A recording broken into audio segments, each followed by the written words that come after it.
Hi everyone, welcome to NEET physics channel. इस short में मैं डिस्कस करूंगा काइनेमेटिक्स का। ये शॉर्ट 2 है। काइनेमेटिक्स चैप्टर को मैं डिस्कस करूंगा इस शॉर्ट में। 11th का एक चैप्टर है काइनेमेटिक्स। पिछले शॉर्ट में हमने काइनेमेटिक्स का कुछ पोर्शन डिस्कस किया था और उसके बाद जो नेक्स्ट है वो इस शॉर्ट 2 में है। और ये हमारा काइनेमेटिक्स का शॉर्ट 2 है। और काइनेमेटिक्स क्योंकि लंबा चैप्टर है इसलिए मैं इसको 3 शॉर्ट में कंप्लीट कर रहा हूँ। और इसमें जो टॉपिक्स कवर करूँगा वो होगा, सबसे पहला 4 टॉपिक्स मैं इसमें कवर करूँगा।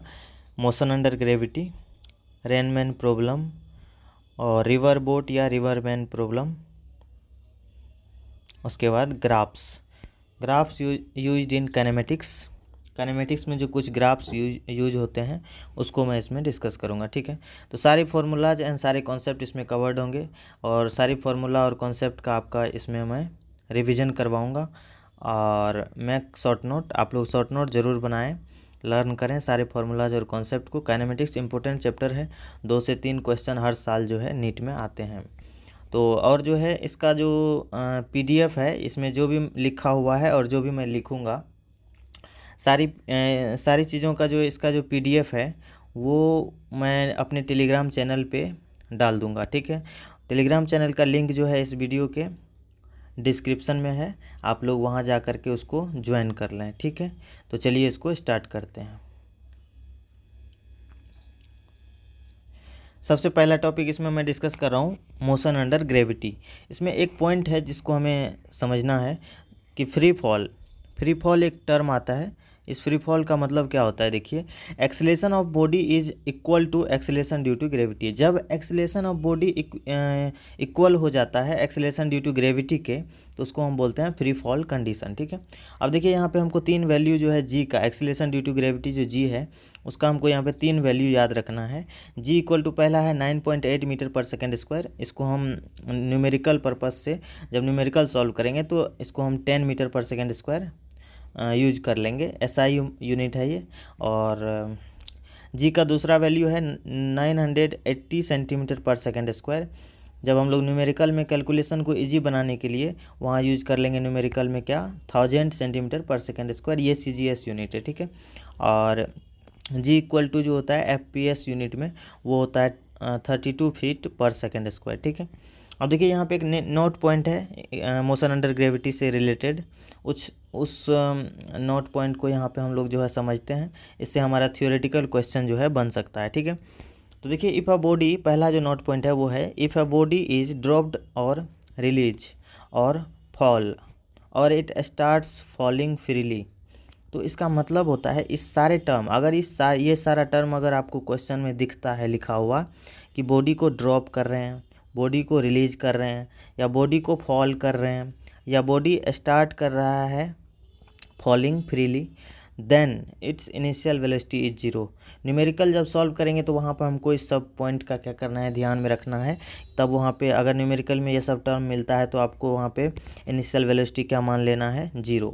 ठीक है, अब देखिए दूसरा पॉइंट है if a body is throne और प्रोजेक्टेड। अगर बॉडी को थ्रो कर रहे हैं या प्रोजेक्ट कर रहे हैं, फेंक रहे हैं, then its initial velocity is non zero. वहाँ पे उसका इनिशियल वेलोसिटी नॉन जीरो होगा। अगर जीरो होगा तो हम फेंकेंगे कैसे, फेंकेंगे तो कुछ वेलोसिटी ज़रूर देंगे उसको इनिशियली, तो इसलिए वहाँ पे नॉन जीरो होता है इनिशियल वेलोसिटी जब हम किसी बॉडी को थ्रो करते हैं या प्रोजेक्ट करते हैं। तो तीसरा पॉइंट है when a hydrogen balloon starts its motion then its initial velocity is also 0। ठीक है, चौथा पॉइंट है इफ़ एयर फ्रिक्शन और एयर रेजिस्टेंस इज निग्लिजिबल। जब तक हमको क्वेश्चन में बोलेगा नहीं एयर फ्रिक्शन या एयर रेजिस्टेंस को कंसिडर करने के लिए, तब तक हम एयर फ्रिक्शन और एयर रेजिस्टेंस को कंसिडर नहीं करेंगे। ठीक है ना, तो देन इफ़ एयर फ्रिक्शन या air resistance is negligible then time taken to go up is equal to time taken to fall down. ठीक है, थ्रू सेम डिस्टेंस। ठीक है, तो इस पॉइंट को अपने को याद रखना है। इसका मतलब है कि that is T ascent equal to T descent. T ascent मतलब ऊपर जा रहा है, टी डिसेंट मतलब नीचे आ रहा है, एसेंट मतलब ऊपर जा रहा है। तो एसेंट जाने वाले टाइम को टी एसेंट बोल रहे हैं और नीचे आने वाले टाइम को टी डिसेंट बोल रहे हैं, और इस कंडीशन में दोनों क्या होता है, इक्वल होता है। ठीक है, अब देखिए यहाँ पे जो है मोशन अंडर ग्रेविटी में एक नोट पॉइंट को हम लोग डिस्कस कर रहे हैं। If an object is dropped और release from a moving body at any instant then velocity of the both moving body या object is same at that instant. उस इंस्टेंट पे जो वेलोसिटी उस मूविंग बॉडी का है, उसी वेलोसिटी जिस पार्टिकल को या जिस बॉडी को हम उसमें से फेंक रहे हैं, उस इंस्टेंट पे वही वेलोसिटी उस बॉडी को क्या हो जाता है, ट्रांसफ़र हो जाता है।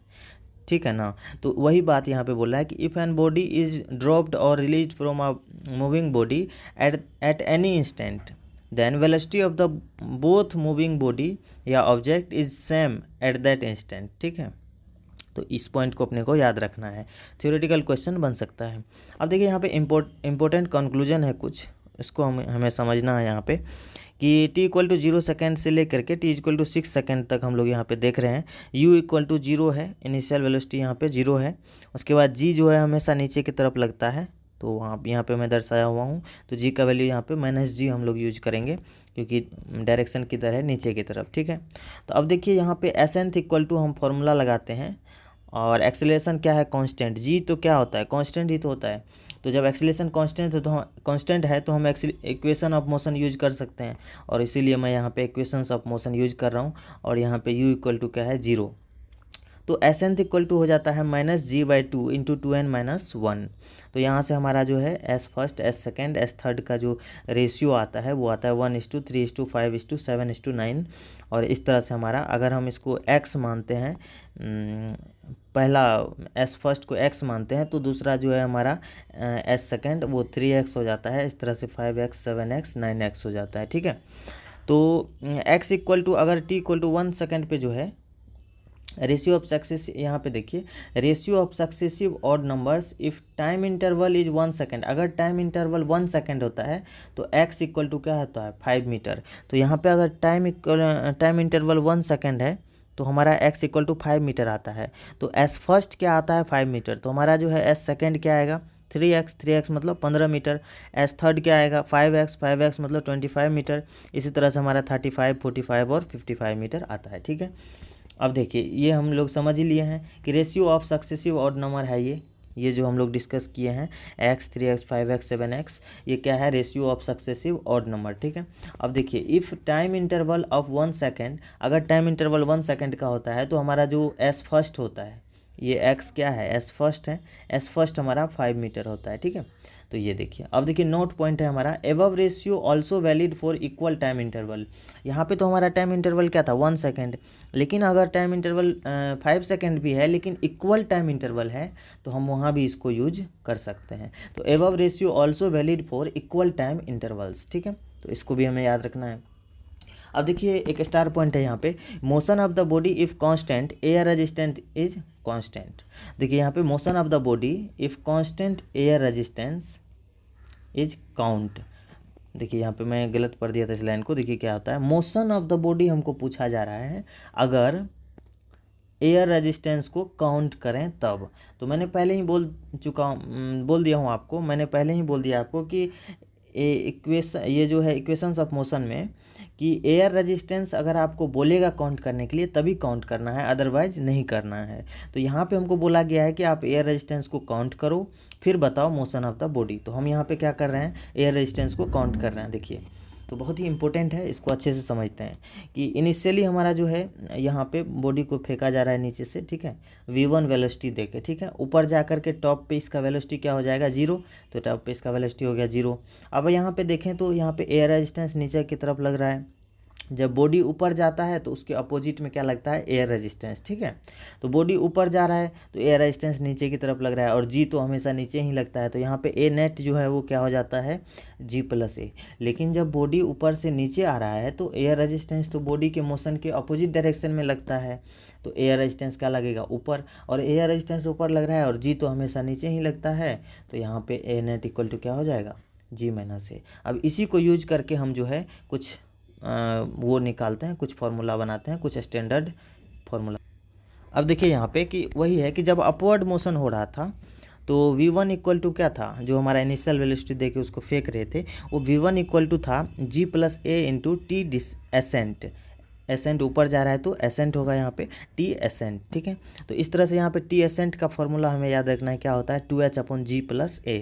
और v1 का फॉर्मूला जब आप यहाँ पे वैल्यू रखेंगे तो ये आपको मिलेगा, v1 का फॉर्मूला मिलेगा, टी एसेंट का वैल्यू आप यहाँ पे रखें तो आपको मिलेगा 2h × g + a। तो ये दो फार्मूला हमें याद रखना है कि टी एसेंट = 2h/g + a और v1 = 2h × g + a, ठीक है। अब देखिए डाउनवर्ड मोशन में हम लोग देखते हैं कि डाउनवर्ड मोशन में जो हमारा v2 = क्या होगा, g - a × t डिसेंट, ठीक है। और टी डिसेंट का फॉर्मूला हमारा यहाँ पे याद रखना है 2h/g - a और v2 = 2h × g - a under root में है, ठीक है।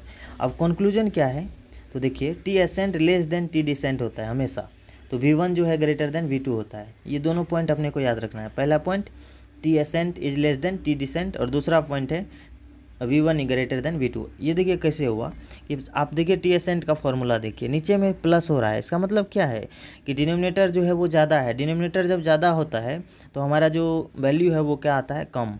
तो यहाँ पे टी एसेंट क्या आएगा, कम। अब देखिए यहाँ पे टी डिसेंट का फॉर्मूला में g - a है, इसका मतलब यहाँ पे डिनोमिनेटर क्या होने वाला है, कम। तो यहाँ पे टोटल वैल्यू क्या होगा, ज़्यादा, तो इसीलिए टी एसेंट ज़्यादा।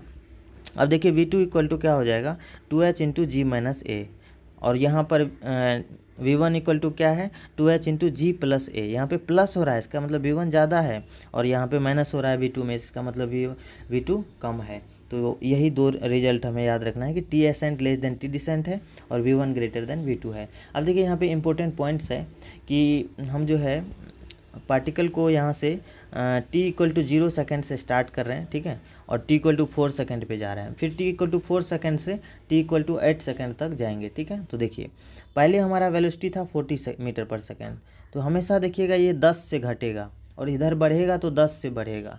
तो ये अपने को याद रखना है कि 10 से घटता है, 10 से बढ़ता है। तो पहले देखिए t = 0 पे 40 मीटर/सेकेंड था, जैसे ऊपर गया 1 सेकेंड ऊपर गया तो v = 30 मीटर/सेकेंड हो गया t = 1 पे, t = 2 पे 20 मीटर/सेकेंड हो गया, t = 3 पे 10 हो गया और t = 4 पे 0 हो गया। अब फिर t = 4 पे 0 है तो अब t = 5 पे क्या हो गया, नीचे आ रहा है तो 10 मीटर/सेकेंड बढ़ा, ठीक है। ऊपर जा रहा है तो घट रहा है वेलोसिटी, फाइनली 0 हो रहा है, फिर नीचे आ रहा है तो बढ़ रहा है और 10 से बढ़ रहा है, ठीक है। t = 6 पे फिर 20 हो गया, t = 7 पे 30 हो गया और t = 8 पे वापस से क्या हो गया 40। तो हमारा यहाँ पे s = क्या होता है u + v/2 × t, इसको अपने को याद रखना है, ठीक है। अब हमारा जो यहाँ पे फॉर्मूला था s = u + v/2 × t, उसी को यूज करके मैं यहाँ पे x1 x2 और x3 को निकाल रहा हूँ। देखिए तो x1 क्या हो जाएगा 40 + u initial velocity 40, final velocity 30/2 × t क्या है सब में 1 सेकेंड है, ठीक है। तो इस तरह से हमारा यहाँ पे x1 = 35 मीटर आता है और इक्वल होता है ये x8 के। जितना डिस्टेंस x1 है उतना ही डिस्टेंस x8 है, ठीक है, वो क्या है 35 मीटर। इसी तरह से x2 इक्वल है x7 के, x3 इक्वल है x6 के, x4 इक्वल है x5 के, ठीक है। तो ये अपने को ध्यान में रखना है, इसको आप न्यूमेरिकल में यूज कर सकते हैं, ठीक है। अब देखिए कुछ पॉइंट हम यहाँ पे थ्योरेटिकल पॉइंट डिस्कस कर रहे हैं और ये थ्योरेटिकल पॉइंट जो है इसका हमें यूज आता है जो थ्योरेटिकल क्वेश्चन होता है उसमें। तो इस पॉइंट को हमें याद रखना है ताकि हमारा थ्योरेटिकल क्वेश्चन भी गलत ना हो, ठीक है। तो देखिए सबसे पहला पॉइंट है क्या, इफ़ एयर रेजिस्टेंस और air friction is negligible then T ascent = T descent, उसी का कुछ कंक्लूजन है, इसको हमें याद रखना है। During ascending and descending motion, speed and acceleration remains constant at a particular time, but direction of velocity changes. आप देखेंगे जब ऊपर जा रहा था तो वेलोसिटी का डायरेक्शन ऊपर था, जब नीचे आ रहा था तो वेलोसिटी का डायरेक्शन नीचे था। इसका मतलब है कि during ascending and descending motion speed and acceleration remains constant. Speed का डायरेक्शन और स्पीड मतलब मैग्नीट्यूड ऑफ वेलोसिटी और एक्सीलरेशन तो कांस्टेंट है, एक्सीलरेशन का मैग्नीट्यूड नहीं, मैग्नीट्यूड और डायरेक्शन दोनों कांस्टेंट है। कैसे, तो जी तो हमेशा क्या लगता है वहाँ पे, एक्सीलरेशन क्या है जी, और जी तो हमेशा क्या लगता है नीचे की तरफ, तो डायरेक्शन भी हमेशा कांस्टेंट है और मैग्नीट्यूड भी 10 मीटर/सेकेंड स्क्वायर हमेशा कांस्टेंट है। तो स्पीड, मैग्नीट्यूड ऑफ वेलोसिटी और एंड एक्सीलरेशन हमेशा कांस्टेंट रहता है at a particular time, but direction of velocity क्या होता है चेंज, ऊपर जा रहा है तो ऊपर की तरफ, नीचे आ रहा है तो नीचे की तरफ। तो इसको हमें समझ के याद रखना है, ठीक है। अब देखिए तीसरा पॉइंट क्या है, at the top most position velocity is zero. Top most position पे वेलोसिटी क्या होता है, zero, but acceleration is non zero. Acceleration तो वहाँ भी जी लग रहा है नीचे की ओर, तो एक्सीलरेशन तो क्या है, non zero. It means it is possible to have zero velocity with non zero acceleration. इसका मतलब है कि ये संभव है कि किसी भी पार्टिकल का वेलोसिटी अगर जीरो हो तो वहाँ पे एक्सीलरेशन नॉन जीरो हो सकता है। मतलब फिर से मैं इस लाइन को पढ़ता हूँ, at a top most position, at the topmost position velocity is zero but acceleration is non-zero. It means it is possible to have zero velocity with non-zero acceleration, ठीक है। तो इस पॉइंट को अपने को याद रखना है। अब देखिए पॉइंट नंबर 4 क्या है, the distance travelled by body in last t second या last 1 second of ascending motion and first t second और 1 second in of descending motion या in descending motion are equal होता है। देखिए कि क्या है इसका मतलब कि distance travelled by body in last t second या last 1 second of ascending motion and first t second या distance travelled by body in first t second या 1 second of descending motion are equal. क्या होता है, equal होता है। यही point तो है, ये जो x1 इक्वल टू x8 में लिख रहा हूँ यहाँ पे, इसी को यहाँ पे थियोरेटिकल पॉइंट में लिखा है, ठीक है। तो यही बात है। अब देखिए पाँचवा पॉइंट है हमारा, x1 ग्रेटर देन x2 होता है, ग्रेटर देन x3 होता है। आप लोग देख सकते हैं यहाँ पे x1 35 मीटर निकाले हैं और x2 जो है 25, x3 जो है वो 15 और x4 जो है वो 5 मीटर। तो उसी को यहाँ पे थियोरेटिकल पॉइंट में लिखा है कि x1 जो है ग्रेटर देन x2 होता है, ग्रेटर देन x3 होता है। It means that distance travel by body is successive in successive 1 second can not B equal in one particular direction either descending और असेंडिंग, ठीक है। Distance travelled by body in successive 1 second can not B equal in one particular direction either descending और ascending, ठीक है। अब देखिए numericals के लिए होता है, for numericals when two particles move in such a way that there relative acceleration in non zero but constant. अगर रिलेटिव एक्सीलरेशन नॉन जीरो है लेकिन अगर रिलेटिव एक्सीलरेशन कांस्टेंट है, रिलेटिव एक्सीलरेशन नॉन जीरो है लेकिन अगर वो कांस्टेंट है, तो अगर रिलेटिव एक्सीलरेशन कांस्टेंट है तो हमें पता है कि हम क्या लगा सकते हैं, इक्वेशंस ऑफ मोशन लगा सकते हैं। तो वहाँ पे v रिलेटिव इक्वल टू क्या हो जाएगा, u relative plus a relative into T, s relative equal to क्या हो जाएगा, u relative into T plus half a relative T square, और v रिलेटिव स्क्वायर क्या हो जाएगा, u relative square plus 2 into a relative into s relative, ठीक है। तो इस तरह से हमें इसको याद रखना। अब देखिए एक है हमारा रेनमैन प्रॉब्लम यहाँ पे, इसमें जो पहला केस है, ये हमारा सेकंड टॉपिक है रेनमैन प्रॉब्लम। इसमें जो पहला टॉपिक है वो है, if rain is falling vertically with velocity vr vector and man is moving horizontally with speed vm vector, then velocity of rain relative to man. इस टर्म पे ध्यान दीजिए, velocity of rain with respect to man will be. तो इसमें हमें जो है result जो याद रखना है वो क्या है, तो देखिए सबसे पहले तो यहाँ पे हमने अम्ब्रेला लेके मैन जो है खड़ा है, ठीक है, और ये मूव कर रहा है किधर, x डायरेक्शन में, -x डायरेक्शन में, ठीक है। और हमारा जो रेन है वो वर्टिकली डाउनवर्ड हो रहा है, ठीक है। और इस तरह से अगर हम देखें तो इसका जो रिलेटिव वेलोसिटी का जो फॉर्मूला वो आता है इधर की तरफ VRM वेक्टर। VRM वेक्टर मतलब velocity of rain with respect to man, ठीक है। तो यहाँ पे हमें थीटा पूछता है कि ये कितना एंगल बना रहा है विथ वर्टिकल, जो हमारा VRM है ये कितना एंगल बना रहा है विथ वर्टिकल। तो इसका फॉर्मूला tan थीटा से हम निकालेंगे theta, tan theta equal to VM upon VR, ठीक है। और इस तरह से VRM वेक्टर का होता है फॉर्मूला क्या, VR माइनस VM। तो यहाँ पे आप VR प्लस इसको आप माइनस कॉमन लेके जो है माइनस VM भी लिख सकते हैं। और इस तरह से हमारा आता है, अगर VRM का मैग्नीट्यूड पूछे तो क्या हो जाएगा, VR square plus VM square का अंडर रूट, ठीक है, होल रूट, ठीक है। केस 2 देखिए क्या है, केस 2 है हमारा यहाँ पे, if rain is already falling eight angle theta. अगर रेन ऑलरेडी थीटा एंगल पे फॉल हो रहा है, ठीक है, with vertical at speed VR, ठीक है, and man is moving horizontal at a speed of vm, then find that rain drops are hitting on his head vertically downwards. देखिए क्या है कि मैन जो है हॉरिजॉन्टली इधर की तरफ मूव कर रहा है, ठीक है, और रेन जो है किसी एंगल थीटा पे क्या हो रहा है, वर्टिकल से फॉल हो रहा है, ठीक है। तो यहाँ पे एक आदमी खड़ा है, तो उसके हेड पे डायरेक्ट ये क्या कर रहा है, रेन का ड्रॉप जो है वो हिट कर रहा है। तो VRM हमारा क्या है, यही है, ठीक है, VRM यही है। तो यहाँ पे हमें थीटा पूछता है, तो यहाँ पे हम थीटा बताएंगे साइन थीटा से, ठीक है। साइन थीटा इक्वल टू हो जाएगा VM/VR, और VRM इक्वल टू हो जाएगा VR - VM, और VR equal to VRM + VM। आप VR को इधर लाएँ, VRM को उधर ले जाएँ, तो अपना ये बनता है VR equal to VRM + VM। और VRM का मैग्नीट्यूड पूछेगा तो क्या बताएंगे, VR² + VM², ठीक है। यहाँ पे प्लस होगा, माइनस नहीं, ठीक है। तो ये हो जाएगा।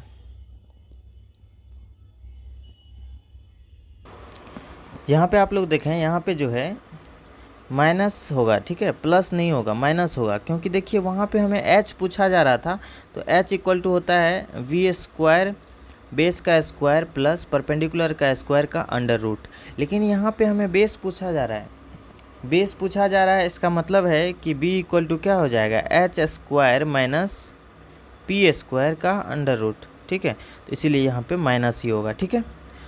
तो ये हो गया। अब देखिए हमारा नेक्स्ट है यहाँ पे रिवर मैन या रिवर बोट प्रॉब्लम, ठीक है। तो यहाँ पे VR जो होता है हमारा, वो होता है velocity of flow of water या river with respect to ground, और VM होता है velocity of man with respect to ground, और VMR होता है velocity of man with respect to still water या रिवर, ठीक है। If swimming is in the direction of flow of water या river that is along downstream, ठीक है, then क्या होगा, यहाँ पे VM इक्वल टू हो जाएगा VMR vector plus VR vector, ठीक है। तो यहाँ पे T होता है हमारा डाउन स्ट्रीम टाइम, AB का जो है टोटल डिस्टेंस, ये AB है, अपॉन VMR + VR, ठीक है। इसको आप लोग देखें, ये हमारा रिवर है, रिवर इधर की तरफ फ्लो कर रहा है, और ये VMR भी हमारा इधर की तरफ है, ठीक है, सेम डायरेक्शन में है, ठीक है। इफ़ स्विमिंग, अब दूसरा पॉइंट है यहाँ पे, दूसरा केस है, if swimming is in the direction opposite to flow of water या river that is along the upstream, ठीक है। तो यहाँ पे हमारा जो है VR तो इधर की तरफ है, रिवर का फ्लो, और हमारा जो VMR है वो इधर की तरफ है। Velocity of man with respect to river जो है वो किधर है, इधर की तरफ, A की तरफ, ठीक है। तो अब देखिए यहाँ पे हमारा VM का फॉर्मूला क्या हो जाएगा, VMR - VR, ठीक है। और इस तरह से हमारा टाइम अपस्ट्रीम टाइम जो है वो क्या हो जाएगा, AB, यहाँ से यहाँ तक का total distance AB distance upon VMR - VR हो जाएगा यहाँ पे, ठीक है। अब देखिए यहाँ पे तीसरा केस क्या है, if man is crossing the river, अगर मैन रिवर को क्रॉस कर रहा है, then that is VMR and VR are non collinear, यहाँ पे VMR और VR जो है कोलिनियर नहीं होगा, देन यूज वेक्टर अलजेब्रा, यहाँ पे हम वेक्टर अलजेब्रा को यूज करेंगे। और VMR इक्वल टू क्या होता है, VM - VR, velocity of man with respect to river equal to क्या होगा, velocity of man with respect to ground minus velocity of river with respect to ground, ठीक है। अब देखिए VM इक्वल टू क्या हो जाएगा, VMR + VR, और resultant of VMR and VR is VM, ठीक है। अब यहाँ पे देखिए एक रिवर है, इधर की तरफ रिवर फ्लो कर रही है, ठीक है, और यहाँ पे हमारा जो है वेलोसिटी ऑफ मैन है, मैन इधर की तरफ जा रहा है, और ये VMR हमारा ये हो जाता है, ठीक है। तो इस तरह से हमारा ये है। अब देखिए यहाँ पे क्रॉसिंग अ रिवर का दो केस है, रिवर को क्रॉस करने का दो केस होता है, कि हमको पूछता है शॉर्टेस्ट पाथ बताओ, और दूसरा पूछता है कि मिनिमम टाइम बताओ टू क्रॉस अ रिवर। एक रिवर को क्रॉस करने के लिए शॉर्टेस्ट पाथ बताओ, पहला केस, और दूसरा केस पूछता है कि मिनिमम टाइम बताओ टू क्रॉस अ रिवर। तो पहला केस हम लोग देख रहे हैं शॉर्टेस्ट पाथ वाला, देखो शॉर्टेस्ट पाथ वाला ये हमारा रिवर है, A पॉइंट, रिवर के इस एंड से उस एंड पे जाना है, रिवर को क्रॉस करना है, ठीक है। ये डिस्टेंस है टोटल, इसका जो विड्थ है, चौड़ाई, वो है रिवर का D, ठीक है। अब देखो रिवर इधर की तरफ फ्लो कर रहा है, मैन इधर की तरफ मूव कर रहा है, ठीक है, ठीक है। मैन को शॉर्टेस्ट पाथ कवर करना है, शॉर्टेस्ट पाथ ट्रेवल करना है, तो वो क्या कर रहा है, सीधा ट्रेवल कर रहा है, ठीक है। लेकिन जैसे कि क्योंकि रिवर इधर की तरफ फ्लो कर रहा है, तो VMR जो है velocity of man with respect to river क्या होना चाहिए, इधर होना चाहिए, तभी तो ये जो रिवर का फ्लो है ये मैन को खींच के इस रास्ते पे लाएगा और जो है मैन जो है शॉर्टेस्ट पाथ ट्रेवल करेगा। ठीक है, तो इस तरह से ये एंगल थीटा होता है VMR और VM के बीच का एंगल। ठीक है, और ये एंगल अल्फ़ा होता है VMR का रिवर के एक साइड से। ठीक है, अब देखो यहाँ पे जब ये एंगल थीटा है तो हमारा जो VR है वो VMR साइन थीटा के बराबर हो जाता है, और इसका कंपोनेंट लेते हैं तो, और VM जो है VMR कॉस थीटा के इक्वल हो जाता है। ठीक है, तो इस तरह से अब हम यहाँ पे देखते हैं कि सबसे पहले हमें थीटा पूछता है तो साइन थीटा हम बता देंगे VR अपॉन VMR से। नीट 2019 में क्वेश्चन आया था इस पे। ठीक है, sine theta equal to VR upon VMR पे। ठीक है, VM का मैग्नीट्यूड पूछेगा तो VMR square minus VR square का होल रूट बता देंगे। एंगल होता है with respect to flow of river, angle with respect to flow of river, angle with respect to flow of river क्या है, अल्फ़ा। अल्फ़ा इक्वल टू क्या है, 90 plus theta. ठीक है, time taken to cross a river, अरे 90 plus theta ही तो होगा। ये एंगल क्या होगा 90 डिग्री, और ये एंगल क्या है थीटा, तो यहाँ से लेके ये टोटल एंगल कितना होगा 90 प्लस थीटा, तो वही है angle with respect to flow of river. ठीक है, time taken to cross a river कितना लगेगा, D अपॉन VM। डी पूरा इसका विड्थ है, इतना इसको क्रॉस करना है तो उतना डिस्टेंस अपॉन VM वेलोसिटी।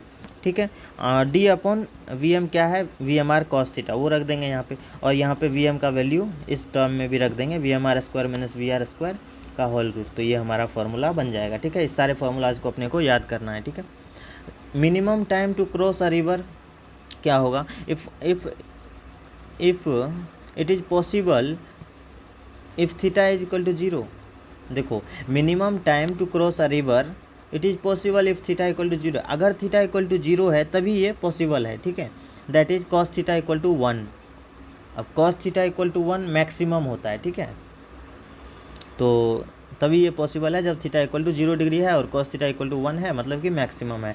अब देखो स्विमिंग दैट इज, अर्थात इसका मतलब हुआ swimming should be start in the direction perpendicular to flow of water या रिवर और वाटर करेंट।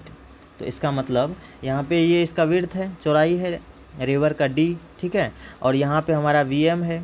ठीक है, और VMR इधर की तरफ है। ठीक है, और ये हमारा रिवर का फ्लो है। ठीक है, तो ये हमारा क्या हो जाता है कि बॉडी चलता तो इधर की तरफ है, क्योंकि मिनिमम टाइम कवर करने के चक्कर में ये जो है इस D पे पहुंच जाता है। जाना चाहिए था B पे, चले जाता है D पे, तो B से D के बीच में ये क्या किया, ड्रिफ्ट किया। तो ये ड्रिफ्ट भी हमसे पूछा जाता है, और इसका मिनिमम टाइम भी हमसे पूछा जाता है। तो टाइम मिनिमम तो क्या हो जाएगा, D अपॉन VMR, बहुत इंपॉर्टेंट है, याद रखना है। ठीक है, और ड्रिफ्ट क्या हो जाता है, BD equal to VR into T minimum. अब यहाँ पे T मिनिमम का वैल्यू रखोगे तो ड्रिफ्ट इक्वल टू आ जाएगा VR इंटू T मिनिमम, और T मिनिमम का वैल्यू रखोगे तो VR into D upon VMR। ठीक है, इसको अपने को याद रखना है, बहुत ही इंपॉर्टेंट फार्मूला है। ठीक है, अब देखो इसमें मैं डिस्कस कर रहा हूँ ग्राफ को। ठीक है, ग्राफ जो यूज्ड होता है काइनेमेटिक्स में वेरी इंपॉर्टेंट है, बहुत ही ज़्यादा इंपॉर्टेंट है। इसमें मैं 3 तरह का ग्राफ यहाँ पे डिस्कस करूँगा, XT graph, VT graph, AT graph. ठीक है, केस 1 में क्या होता है, x से हमें अगर वेलोसिटी पे जाना है तो हमको dx/dt करना होता है, और dx/dt का मतलब होता है स्लोप। ठीक है, XT ग्राफ का स्लोप हमको क्या देता है, वेलोसिटी, और वेलोसिटी से अगर हमें एक्सीलरेशन पे जाना है तो हमें dv/dt करना होता है, और dv/dt होता है स्लोप अंडर VT कर्व। ठीक है, और स्लोप ऑफ VT कर्व। ठीक है, और dA/dt अगर हमको एक्सीलरेशन का अगर हम डिफ्रेंशिएशन करते हैं, dA/dt करते हैं, तो इसका स्लोप हमें कुछ भी नहीं देता, इसका कोई सिग्निफिकेंस नहीं है। ठीक है, तो slope of XT graph equal to क्या होता है, वेलोसिटी, या slope of displacement time graph equal to velocity. Slope of VT graph क्या देता है, एक्सीलरेशन, और slope of AT graph nothing. ठीक है, तो केस 2 देखिए क्या है कि इसका उल्टा होता है। केस 2 में वहाँ डिफ्रेंशिएशन कर रहे थे, यहाँ पे इंटीग्रेशन करेंगे, वहाँ पे स्लोप देख रहे थे, यहाँ पे एरिया देखेंगे। तो यहाँ पे क्या होता है, एक्सीलरेशन से अगर हमें वेलोसिटी पे जाना है तो हमें एक्सीलरेशन का हमें इंटीग्रेशन करना पड़ेगा विथ रिस्पेक्ट टू टाइम। ठीक है, और उसको क्या बोलते हैं, एरिया। इंटीग्रेशन का मतलब ही क्या होता है, एरिया। ठीक है, अब देखिए वेलोसिटी से अगर हमें डिस्प्लेसमेंट पे जाना है तो हमें वेलोसिटी का क्या करना पड़ेगा, integration with respect to time. ठीक है, और उस इंटीग्रेशन को क्या बोलते हैं, एरिया अंडर VT ग्राफ, उसको क्या बोलते हैं, इंटीग्रेशन, उसको क्या बोलते हैं, डिस्प्लेसमेंट। तो एरिया अंडर VT ग्राफ हमें क्या देता है, डिस्प्लेसमेंट। ठीक है, अब देखिए एक्स टी ग्राफ का अगर मैं इंटीग्रेशन करता हूँ तो हमें कुछ भी नहीं मिलता है, नथिंग, नो सिग्निफिकेंस, इसका कोई सिग्निफिकेंस नहीं है। अब देखिए area under A T graph equal to होता है वेलोसिटी या change in velocity. Area under V T graph क्या होता है, डिस्प्लेसमेंट या change in position. Area under X T graph nothing, ठीक है, कोई सिग्निफिकेंस नहीं है इसका। अब देखिए यहाँ पे मैं डिस्कस करूँगा कन्वर्जन ऑफ ग्राफ। इसमें मैं 5 केस डिस्कस करूँगा। पांचों केस वेरी इंपॉर्टेंट है, पांचों केस स्टैंडर्ड है, पांचों केस हमें याद रखना है। फर्स्ट केस है एक्स टी ग्राफ हमें दिया गया है और यहाँ पे एक्स क्या है, कांस्टेंट। एक्स अगर कांस्टेंट है तो अपने को पता है कि किसी भी कांस्टेंट का डिफरेंशिएशन क्या होता है, 0 होता है, ठीक है। तो अगर x कांस्टेंट है तो dx बाई डी टी क्या होगा, 0। और dx बाई डी टी क्या होता है, velocity. dx by D T क्या होता है, velocity, dx by D T velocity. और यहाँ पे क्योंकि x कांस्टेंट है तो इसका डिफरेंशिएशन क्या हो जाएगा, 0। इसका मतलब वेलोसिटी क्या हो जाएगा, 0। तो ये हो गया वेलोसिटी 0। तो हमारा एक्स टी ग्राफ से वी टी ग्राफ का कन्वर्जन है ये। इसका कंक्लूजन क्या है, body is at rest, body rest पर है, मतलब उसका वेलोसिटी क्या है, 0, ठीक है। अब देखिए मैं इसका यहाँ पे सेकंड केस डिस्कस कर रहा हूँ ग्राफ का, ठीक है। सेकंड केस क्या है, एक्स टी ग्राफ हमें दिया गया है। एक्स टी ग्राफ में यहाँ पे स्लोप क्या है, कांस्टेंट। स्लोप कांस्टेंट है तो एक्स टी कर्व का स्लोप हमें क्या देता है, वेलोसिटी। तो वेलोसिटी क्या हो जाएगा, कांस्टेंट, मतलब velocity equal to D X by D T. तो D X by D T यहाँ पे स्लोप होता है एक्स टी ग्राफ का, वो है कांस्टेंट, तो मतलब वेलोसिटी है कांस्टेंट। और वेलोसिटी और टाइम ग्राफ का स्लोप क्या देता है, एक्सेलरेशन। और यहाँ पे वेलोसिटी अगर कांस्टेंट है तो कांस्टेंट का डिफरेंशिएशन क्या होता है, ए इक्वल टू क्या हो जाएगा, D V by D T. और कांस्टेंट का डिफरेंशिएशन क्या होता है, 0। तो इसका मतलब एक्सेलरेशन क्या हो गया, 0। ये हो गया ए टी ग्राफ। तो यहाँ पे कंक्लूजन क्या है, body is in uniform motion और इसका वेलोसिटी क्या है, कांस्टेंट, एक्सेलरेशन क्या है, 0, ठीक है। और कांस्टेंट पॉजिटिव है, वेलोसिटी पॉजिटिव है, ऊपर की तरफ है, ठीक है, क्योंकि यहाँ पे स्लोप क्या है, पॉजिटिव। देखिए एक्स टी ग्राफ का स्लोप पॉजिटिव है, एक्यूट एंगल है ना ये, लेस देन 90 डिग्री। तो यहाँ पे स्लोप क्या होता है, पॉजिटिव। स्लोप पॉजिटिव है तो वेलोसिटी क्या होगा, पॉजिटिव। और स्लोप कांस्टेंट है तो वेलोसिटी क्या होगा, कांस्टेंट। और वेलोसिटी कांस्टेंट है तो एक्सेलरेशन क्या होगा, 0। इस तरह से हमें इस तीनों ग्राफ का कन्वर्जन याद रखना है और इसका कंक्लूजन भी याद रखना है कि बॉडी कि इसका मतलब है body is in uniform motion with velocity equal to positive and constant and acceleration क्या है, 0, ठीक है। अब देखिए तीसरा यहाँ पे कन्वर्जन हम लोग देखते हैं। तीसरा केस में हमें यहाँ पे एक्स टी ग्राफ दिया गया है, इसका स्लोप हमें जो है कांस्टेंट दिया गया है और नेगेटिव दिया गया है, ठीक है। इससे हमें वी टी ग्राफ बनाना है। अगर slope D X by D T क्या है, कांस्टेंट, अगर D X by D T constant है, स्लोप कांस्टेंट है, तो यही तो क्या है, वेलोसिटी। तो इसका मतलब ये स्लोप अगर कांस्टेंट है तो यही तो क्या है, वेलोसिटी। इसका मतलब वेलोसिटी क्या है, कांस्टेंट। तो वेलोसिटी कांस्टेंट है। लेकिन अगर स्लोप नेगेटिव है, ये ऑब्ट्यूज एंगल है, एक्यूट एंगल नहीं है, ऑब्ट्यूज एंगल है, मतलब ग्रेटर देन 90 डिग्री वाला एंगल है। तो ऑब्ट्यूज एंगल का स्लोप क्या होता है, नेगेटिव। तो यहाँ पे हमारा वेलोसिटी क्या हो जाएगा, नेगेटिव। तो ये हमारा वेलोसिटी हो गया नेगेटिव, ठीक है। वेलोसिटी नेगेटिव है और एंड कांस्टेंट है। लेकिन अगर देखिए वेलोसिटी कांस्टेंट है तो एक्सेलरेशन इक्वल टू क्या होता है, D V by D T. और वेलोसिटी कांस्टेंट है तो कांस्टेंट का डिफरेंशिएशन 0। तो एक्सेलरेशन क्या हो जाएगा, 0। एक्सेलरेशन इसका भी क्या हो गया, 0। अब यहाँ पे कंक्लूजन देखिए क्या होता है, body is in uniform motion with velocity equal to negative and constant और एक्सेलरेशन क्या है, 0। अब देखिए यहाँ पे मैं फोर्थ केस डिस्कस कर रहा हूँ। एक्स टी ग्राफ हमें दिया गया है, X directly proportional to T square. आप यहाँ पे velocity equal to D X by D T करेंगे तो वेलोसिटी और टाइम का जो रिलेशन आएगा वो आएगा v directly proportional to t। और v directly proportional to t होता है तो उसका जो ग्राफ होता है वो स्ट्रेट लाइन होता है। तो ये स्ट्रेट लाइन हो गया और स्लोप इसका कांस्टेंट होगा और इसका जो है स्लोप पॉजिटिव होगा। पॉजिटिव इसलिए क्योंकि ये लेस देन 90 वाला एक्यूट एंगल है, ठीक है। अब ये 90 डिग्री एक्यूट है तो एक्सेलरेशन पॉजिटिव होगा तो ग्राफ ऊपर होगा और ग्राफ ऊपर हुआ। अब देखिए स्लोप कांस्टेंट है इसलिए इसका एक्सेलरेशन क्या हो गया, कांस्टेंट, क्योंकि एक्सेलरेशन इक्वल टू क्या होता है, D V by D T. D V by D T का मतलब slope of V T graph, ठीक है। तो एक्सेलरेशन कांस्टेंट हो गया और पॉजिटिव हो गया। और एक्सेलरेशन पॉजिटिव है इसलिए इसको एक्सेलरेशन बोल रहे हैं, लेकिन अगर एक्सेलरेशन नेगेटिव हो जाता तो उसको क्या बोलते हैं, रिटार्डेशन, ठीक है। तो देखिए यहाँ पे कंक्लूजन क्या है, body is in non uniform motion, मतलब वेलोसिटी क्या है, नॉट कांस्टेंट। वेलोसिटी कांस्टेंट नहीं है, वेलोसिटी वेरिएबल है। वेलोसिटी वेरिएबल है इसलिए इसको बोल रहे हैं कि ये नॉन यूनिफॉर्म मोशन है, ठीक है। अब देखिए यूनिफॉर्म एंड कांस्टेंट एक्सेलरेशन है। यहाँ पे एक्सेलरेशन क्या है, कांस्टेंट है, ठीक है, और पॉजिटिव है, ठीक है। अब देखिए पांचवा केस और लास्ट केस है हमारा यहाँ पे एक्स टी ग्राफ यहाँ पे हमें दिया गया है, X square directly proportional to T का रिलेशन दिया गया है, और एक्स अगर आप इस 2 को उधर ले जाएंगे तो X directly proportional to T के पावर 1/2 हो जाएगा, और इसका आप डिफ्रेंशिएशन करेंगे तो कुछ इस तरह का रिलेशन आता है, ग्राफ इस तरह का बनता है वीटी में, ठीक है। और यहाँ पे एक ऑब्ट्यूज एंगल है तो यहाँ पे स्लोप क्या होता है नेगेटिव, और स्लोप क्या है कांस्टेंट। ये ऑब्ट्यूज एंगल है ग्रेटर देन 90 डिग्री वाला, और जब ऑब्ट्यूज एंगल होता है तो स्लोप नेगेटिव होता है, और क्योंकि स्ट्रेट लाइन है तो स्लोप क्या है कांस्टेंट। तो स्लोप अगर कांस्टेंट है तो एक्सीलरेशन इक्वल टू होता है dv/dt, और dv/dt का मतलब होता है स्लोप ऑफ वीटी ग्राफ, और स्लोप कांस्टेंट है तो एक्सीलरेशन क्या होगा कांस्टेंट, और स्लोप नेगेटिव है तो एक्सीलरेशन क्या होगा नेगेटिव, और एक्सीलरेशन क्योंकि नेगेटिव है तो इसलिए इसको क्या बोलेंगे रिटार्डेशन, ठीक है।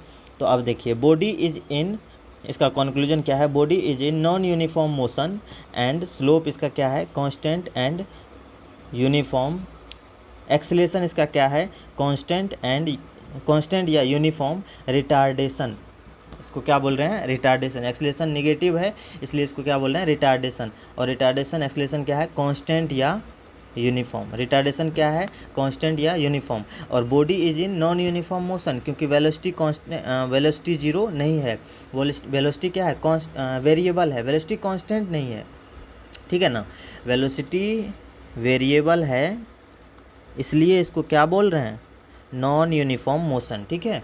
और क्योंकि एक्सेलरेशन क्या है नेगेटिव तो इसको इसलिए इसको बोल रहे हैं रिटार्डेशन, और वो क्या है कांस्टेंट एंड यूनिफॉर्म, ठीक है।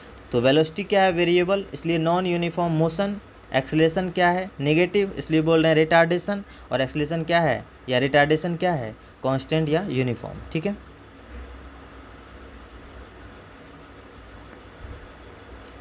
अब देखिए यहाँ पे कुछ पॉइंट और है कि following graph does not exist practically, following graph यहाँ पे एग्जिस्ट नहीं करता है। देखिए क्या कौन कौन सा केस है यहाँ पे, एक ये है हमारा वीटी ग्राफ दिया गया है, एक ही टाइम पे सेम टाइम पे यहाँ पे देखिए आप v1 और v2 दो वेलोसिटी है, नॉट पॉसिबल, ठीक है। एक ही टाइम पे देखिए यहाँ पे दो डिस्प्लेसमेंट है x1 और x2, नॉट पॉसिबल। एक ही टाइम पे देखिए यहाँ पे दो एक्सीलरेशन है, नॉट पॉसिबल सेम टाइम पे। इसका कंक्लूजन क्या है, एट एनी इंस्टेंट किसी भी एक टाइम पे a particle can not have two velocity और टू पोजिशंस और टू एक्सीलरेशन साइमल्टेनियसली, इसलिए ये ग्राफ प्रैक्टिकली पॉसिबल नहीं है। केस 2 क्या है, स्पीड और टाइम का हमें ग्राफ दिया गया है, ठीक है, और स्पीड का ग्राफ देखिए नेगेटिव में जा रहा है, जबकि स्पीड तो क्या होता है मैग्नीट्यूड, और स्पीड नेवर भी नेगेटिव, स्पीड काइनेटिक एनर्जी ये सब कभी नेगेटिव नहीं होता है, तो ये हो गया। अब देखिए डिस्टेंस का यहाँ पे ग्राफ नेगेटिव में चला गया है, जबकि डिस्टेंस कभी भी नेगेटिव नहीं होता है, तो इसीलिए इसका कंक्लूजन क्या है, speed distance and time can never be negative, so this graph is practically not possible, ठीक है। अब देखिए एक्स बी और ए के बीच में केस थर्ड है कि एक सेम टाइम पे यहाँ पे ये बता रहा है कि एक्स वेरी कर रहा है, देखिए यहाँ पे यहाँ से यहाँ तक टाइम क्या है सेम, टाइम सेम है, लेकिन यहाँ पे डिफरेंट एक्सीलरेशन होगा, डिफरेंस अगर आप इस एक्सिस पे एक्स को रखेंगे तो डिफरेंट पोजीशन होगा, अगर आप इस एक्सिस वाई एक्सिस पे वेलोसिटी को रखेंगे तो डिफरेंट वेलोसिटी होगा, अगर वाई एक्सिस पे आप एक्सीलरेशन को रखेंगे तो डिफरेंट एक्सीलरेशन होगा, अगर वाई एक्सिस पे आप एक्स को रखेंगे तो डिफरेंट पोजीशन होगा, जो कि पॉसिबल नहीं है। सेम टाइम पे different velocity, different acceleration, different position body का नहीं हो सकता है, इसलिए यहाँ पे कंक्लूजन है it is not possible to change only any physical quantities without consuming time, that is time cannot be constant। Time constant होते हुए ये बोल रहा है कि यहाँ पे पोजीशन चेंज हो रहा है, वेलोसिटी चेंज हो रहा है, बढ़ रहा है, एक्सीलरेशन बढ़ रहा है, एक्सीलरेशन चेंज हो रहा है, जबकि ये पॉसिबल नहीं है। Conclusion it is not possible to change any physical quantities without consuming time, that is time can not be constant, ठीक है। तो अब देखिए यहाँ पे एक क्वेश्चन है हमारे पास, ये क्वेश्चन जो है स्टैंडर्ड क्वेश्चन है, इसका रिजल्ट हमें याद रखना है। देखिए ये बोल रहा है कि a ball is dropped from a building of height h, ठीक है, and it reaches ground at time t from same building, ठीक है। If two balls are thrown one upward and other downward with same speed u, ठीक है, with same speed u, then they reach the ground after time t1 and t2 respectively। तो ये standard question है, जिसका result हमें याद रखना है। तो यहाँ पे हमें ये इस टी का वैल्यू बताना है, इस टी का, ठीक है। तो इस टी का वैल्यू क्या हो जाएगा, √T1 × T2, ठीक है। इसको हमें याद रखना है। इस तरह का क्वेश्चन आता है तो डायरेक्ट T1 इंटू T2 करके उसका रूट करके आप T का वैल्यू आंसर टिक कर देंगे। ठीक है, देखिए ये हमारा था शॉर्ट 2। इसमें मैंने all formulas all concept cover किया है, सारी फार्मूलाज और कॉन्सेप्ट का मैंने रिवीजन करवाया है। मैक शॉर्ट नोट, आप लोग शॉर्ट नोट जरूर बनाएं, लर्न करें फार्मूलाज और कॉन्सेप्ट को, अगेन मैं बोल रहा हूँ, और क्वेश्चन प्रैक्टिस करें max to max. PYQ important होता है, उसको सॉल्व करें। Remaining portion of kinematics will be covered in short 3, और वहाँ पे मैं काइनेमेटिक्स को कंप्लीट कर दूंगा। ठीक है, तो और इस वीडियो का जो PDF आपको मिलेगा वो मिलेगा मेरे टेलीग्राम चैनल पे। इस वीडियो के डिस्क्रिप्शन में उसका लिंक दिया गया है, आप उसको जा करके टेलीग्राम को ज्वाइन करें और वहाँ पे आपको सारे PDF मिल जाएंगे। इस वीडियो का भी PDF आपको वहाँ पे मिल जाएगा। तो ठीक है, थैंक यू सो मच।